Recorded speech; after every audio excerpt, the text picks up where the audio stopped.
Miss? Miss, excuse me, question for you. Paano po tayo umaman? Ay, sir, kilala kita. Followers mo ako. Ay, salamat po, madam. Salamat po. Ma'am, tanong ko lang, paano po tayo umaman? Manufacturer kasi ako ng iba't ibang brand. Meron akong local, meron akong Korea, meron akong Japan. Ano po industry to, ma'am? Beauty and wellness. Beauty and wellness. Ano to, ma'am? Parang mga vitamins, ganun po. Parang ganon, supplement. Supplements Yes. po, ma'am. Ma'am, alam nyo naman po, tayo, nag-interview po tayo ng mga successful people for the younger generation, no? Dito po sa buong Pilipinas. Baka pwede po kayo ma-interview kahit sandali lang dito sa channel natin. Why not? Oo, gusto ko yan. Nakikilala yung brand ko. Opo, madam, opo. So, kailan po natin nakuha yung first million natin? Matanda na ako nung nakuha ko yung first million ko. Kailan, ma'am? 38 years old na ako. 38 years old, madam. Ilan taon na po ba tayo ngayon? I'm 47 years old. Bakit po ganun katagal bago po natin nakuha yung first meal? Naging focus ako sa family ko. Nag-alaga ako ng mga anak ko for 11 years. Wala akong work. Ano po yung una nating ginawa nung pumasok tayo sa pagbibusiness? Actually, basarista ako. Bazaar, ma'am. Yes, kung saan saang mall. Since 2012, nagbabasar ako. Ang tagal na po nun. Nagtitinda ako ng mga kakanin, yung delicacies dito sa amin sa Cavite. Dinadala ko sa Manila. Ano po to, ma'am? Pat and Sam, kung tawagin sa mala sa amin. Dito po sa Cavite. Yes, delicacy siya sa Cavite. Nag-business din ako ng ice scramble. Alam niyo yun, yung nasa bike. Ako yung nagdadala ng bike sa school. Maraming nakakakita sa akin. Okay lang. Di ba?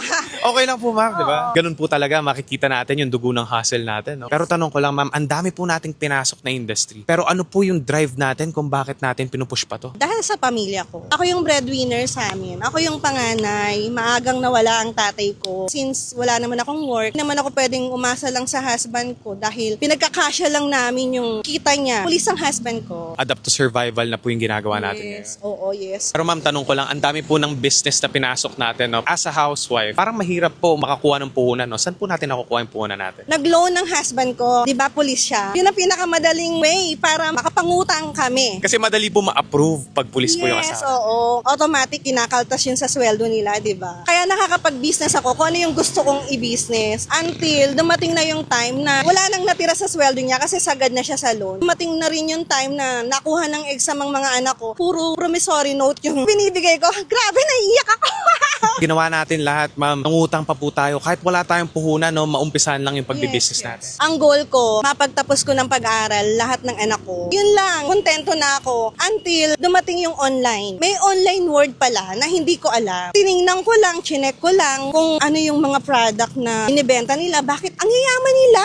Na-inspired ako lalo. Sabi ko, paano nila nagawa yun? Na-feel ba natin, ma'am, na may mali tayong ginagawa doon sa mga nakita natin sa online na mas mabilis sila yumaman kaysa sa atin? Parang ganun. Oo, kasi may kasama ng inggit. Bakit ako hirap na hirap sa buhay pero di ko na-experience yung maikain ko yung pamilya ko sa buffet. Tapos sila minamani lang nila sa internet, no? Oo, di ba? Kung sila nagawa nila, bakit hindi ko kaya? So, ma'am, ang ginawa po natin, inaral po natin yung internet. Yes, oo. Ganun pala sa internet. Meron pala silang organization. Parang ganun eh. Kasi Yung mga grupo-grupo, ganun. yes, oo. May mga ganun sila. Distributors. Na-inspired ako sa kanila. Paminsan, ma'am, kailangan lang talaga natin din mainggit kahit konti, no? Meron kasing dalawang klaseng inggit. Naiinggit ka kasi hindi mo kaya yung ginagawa niya. Parang envy. Alam mo Negative yun, ma'am. Yes, oo. Parang hindi ka lalo pagpapalain ni Lord. Pero kung yung inggit mo, siguro kakayanin ko rin to. Sipag, tiyaga, na-influence ka sa kanila, nainggit ka sa kanila, gawin mo. Well-guided ka. Pag may guidance tayo, your envy turns into inspiration. Yes, sa totoo lang. Nakapagtapos po ba tayo ng pag-aaral? Actually, undergrad ako. Undergrad yes, po tayo, hindi ma'am. ako graduate ng college. So, ibig sabihin niyo po ba, ma'am, hindi importante kung nakatapos ka or may inaral ka about sa ganito kasi maaaral pa rin natin siya eventually. Actually, syempre, gusto ko both. Pero kasi talagang hindi naman ako kayang pag-aralin ng nanay ko dahil nga ang nanay ko ay maagang na byuda. Yung dreams ko, inano ko na lang siya sa mga anak ko. Importante pa rin naman ang diploma. Pero sa nakikita kong buhay natin ngayon, napaka-importante ng may diskarte ka sa buhay. Madadala mo ang sarili mo eh. Yung diploma mo, kaya mong ipasa kung hinihingi ng mga company. Pero kapag ka nandun ka na, ikaw din ang didiskarte, di ba? Ang sabi nga daw nila, kapag hawak mo yung dalawa, yun daw yung perfect combination. Mas more on sa diskarte ako. Hindi ako binilis doon sa makatapos ng pag-aaral. Pero ma'am, napapansin ko lang parang naaral nyo din po yung kailangan para umangat dyan sa business na yan. So kahit hindi tayo nakapagtapos, kinaya pa rin natin kahit diskarte lang yung dala natin. Actually, dyan ako magaling eh. Magaling ako mag-search. Hindi ako makakatulog ng isang araw kapag hindi ko nalalaman yung diskarte ng iba. Nagbitawan tatay ko ng salita. Etong anak kong to, yayaman ka.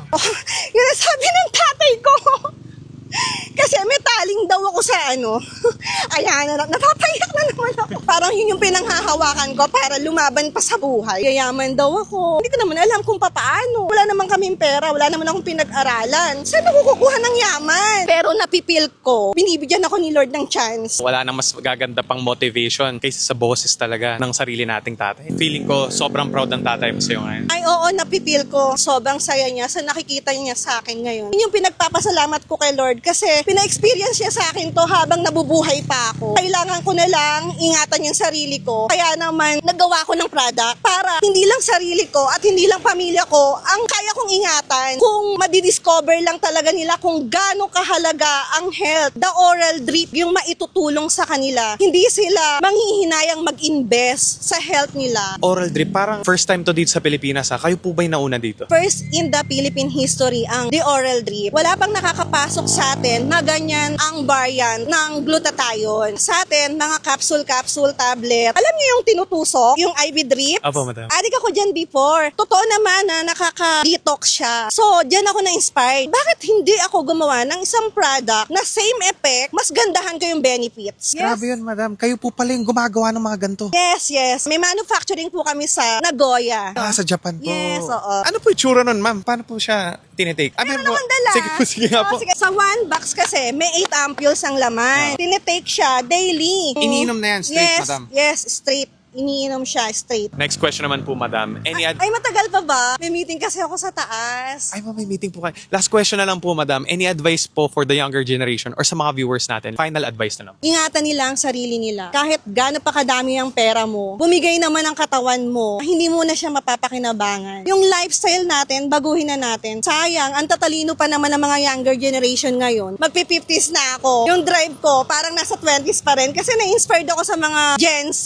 Mag-invest talaga sila sa mga ipinapasok nila sa katawan nila. Ang goal nila, magpayaman at the same time, humaba ang buhay. Totoo po yun, ma'am, no? Kasi isang sakit lang talaga yung tumama ng matindi. Magbabago yung takbo ng buhay natin. You have a wonderful advice, ma'am. So, I don't want to take too much of your time po. May meeting pa po ata kayo. Pleasure to meet you po, ma'am. Oy, thank you ha. Salamat po, ma'am.